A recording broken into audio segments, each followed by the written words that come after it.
కృష్ణా జిల్లా మోపిదేవి మండల పరిధిలో రోడ్ల పక్కన చెట్లను ఎవరైనా ఇష్టారాజ్యంగా నరికితే ఉపేక్షించేది లేదని అమనగడ్డ ఎమ్మెల్యే మండలి బుద్ధప్రసాద్ స్పష్టం చేశారు. చల్లపల్లి మోపిదేవి మండలాల పరిధిలోని పెద్ద కళ్లేపల్లి రోడ్డులో చెట్లు నరికేసినటువంటి తీరును ఎమ్మెల్యే పరిశీలించి ఘటనపై ఎమ్మెల్యే ఆగ్రహం వ్యక్తం చేశారు. చెట్లు నరికింది ఎంతటి వారినైనా సహించకుండా పల్టా చట్టం అమలు చేయాలని ఎమ్మెల్యే స్పష్టం చేశారు. ఈ కార్యక్రమంలో తహసీల్దార్ వనజాక్షి, ఎంపీడీఓ డాక్టర్ ఏవి రమణ, సి ఈశ్వరరావు, ఎస్ సుబ్రహ్మణ్యం తదితరులు కార్యక్రమంలో పాల్గొన్నారు.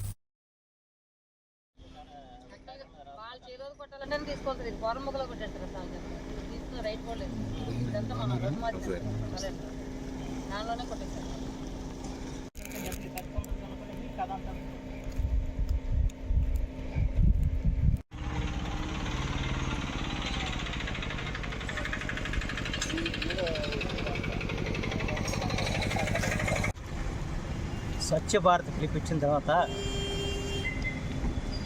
భారతదేశంలోనే ఆ కార్యక్రమాన్ని ప్రారంభించి గత 10 సంవత్సరాలుగా నెరవేరుస్తున్నది ఒక స్వచ్ఛ సుందర చల్లపల్లి ఉద్యమం. డాక్టర్ డిఆర్కే ప్రసాద్ అంటే ఆరోపణలు ఎక్కడ కూడా రావడానికి వీల్లేదు, ఎక్కడ ఏ చెట్టు కూడా నరకవేయడానికి వీల్లేదు. ఎవరైనా ఏదైనా ఇబ్బంది ఉండి నరకేయాలంటే అది మీరు తహసీల్దార్ దగ్గర పర్మిషన్